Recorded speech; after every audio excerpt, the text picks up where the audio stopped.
Lukas 1, vers 67 tot 80, is die lied van Sagaria.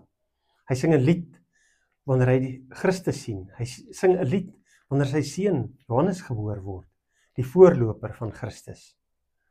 Ons is die dag voor Kersfees. En ons word herinner aan die grootste geskenk wat ons ooit ontvang het. Hierdie babietjie wat na Sagaria gebring word om geseën te word, na die tempel gebring word. En uit hierdie lied uit lees ons die volgende. Soos die môre son sal hy opgaan en uit die hoogte op ons afdaal, om lig te bring aan die wat in duisternis en in die skaduwee van die dood lewe, om ons voetstappe te rig op die pad van vrede. Jesus kom om die lig vir die wêreld te wees, om die lig van God te laat skyn in hierdie wêreld. En daar waar ons eens in die donker of in die skade beweeg het, in die skaduwee van die dood, met die dood wat oor ons gehang het, die ewige dood, kry ons nou die ewige lewe.